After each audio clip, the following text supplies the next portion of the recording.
otro podcast más. Esta vez en cuánto cuesta tu salud. Y hoy vamos a hablar del costo aproximado del TDAH o el déficit de atención. Una servidora Stephanie Bonetti. Y Luis Ortega. Mira, es interesante porque la señora Stephanie, que tenemos aquí al lado, ha sufrido en carne propia cuánto vale tener un niño con déficit de atención. Antes de hablar de lo que cuesta, Stephanie, un poco poner en contexto lo que es el déficit de atención. Sí, claro. Y sabemos que el déficit de atención y hiperactividad es un trastorno del neurodesarrollo que se produce en niños cuando nacen. No se diagnostica después que nace, o sea, nadie le aparece después Exacto. los síntomas de déficit de atención, a pesar de que muchos de las personas se la diagnostican en la adultez, más que porque no tenían síntomas, sino porque no le diagnosticaron a tiempo ni correcto. Alrededor de un 8 o un 9% de la población infantil va a tener déficit de atención. Va a tener. Eso es alarmante. Eso es mucho. Y de esos 8% va a haber un 50% que no se lo van a diagnosticar cuando son jóvenes, y eso trae una serie de problemas y de frustraciones a estos niños que vamos a hablar durante el podcast. Y también lo más importante de este podcast es que ustedes puedan presupuestar cuando le hablen de un diagnóstico a un doctor. Que cuando le digan, mi hijo, mi persona, mi esposa, mi gente tiene algo, nosotros podemos ir a este podcast, a mí no me gusta decirle podcast, la verdad, pero este conversatorio y poder decir, bueno, a mí me va a salir este tratamiento óptimo o lo mínimo en tanto, y con eso poder apoyar un poco a la planificación económica de las casas, que es muy importante y que nunca hablamos en la parte de la salud. Mira, lo que tenemos un hijo con una condición, yo creo que lo más importante es el presupuesto que se saca. Porque, y hoy vamos a hablar de eso, en este caso la invitada soy yo, porque me toca vivirlo, y realmente yo recuerdo que yo trabajaba solamente para eso, o sea, solamente para pagar los tratamientos de mi hijo.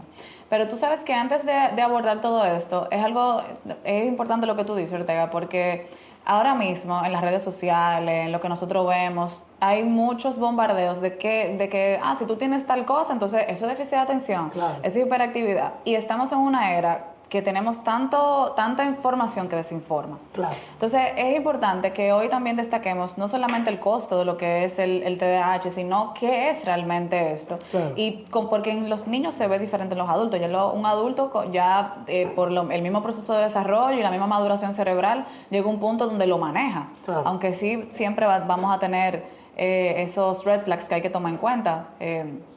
Pero sí es importante que las personas entiendan que esto no es una enfermedad que va a salir, o una enfermedad que llega porque tú no te organizas, claro, porque tú no sabes gestionar tu tiempo, porque tú tienes ansiedad, o porque tú se te olvidan las cosas, porque tú eres vago. Eso es lo que dice la mamá. Exactamente. ¿No? Ese muchacho se fuñe, ese muchacho es vago, ese muchacho no estudia, ese muchacho es tonto. Esas son las características que le dicen a los pobres niños míos que tienen déficit de atención, y regularmente, aunque ustedes no lo saben, tienen más capacidad, muchos, no todos, pero tienen más capacidad intelectual, sí, porque han tenido que hacer esfuerzos superiores que los niños en común. Entonces, cuando tienen que hacer, es como cuando uno va al gimnasio, ¿no? Ellos han tenido que forzar tanto su cerebro para poder compensar esa deficiencia, que cuando vienen a desarrollar otras habilidades, y eso es muy importante que lo tengamos en cuenta, porque queremos que ellos sean lo más común, vamos a decir, posible, pero sin quitar esa creatividad, esa inteligencia que ellos han adquirido por el mismo déficit de atención. Sí, así es. Y eso, por ejemplo, en mi caso, yo recuerdo que a mí me costó mucho que Nico, cuando era pequeño, él se estructurara la dinámica del curso, de la clase. Y yo me di cuenta que él venía presentando ciertos temas después de los 4 o 5 años. Claro. Que ahí ya fue más evidente, porque él le costaba aprenderse las clases, no prestaba atención, era un niño muy inquieto, él se le olvidaba mucho las cosas, tenía que repetirle mucho las cosas. Yo recuerdo que mi casa estaba llena de stickers y de post y de imágenes, para que él pudiera darse cuenta qué era lo que tenía que hacer. Pero en ese momento yo tenía toda la desinformación del mundo, pues yo no sabía. Yo ni siquiera sabía que eso existía. O sea, yo pensaba que simplemente él tiene un retraso.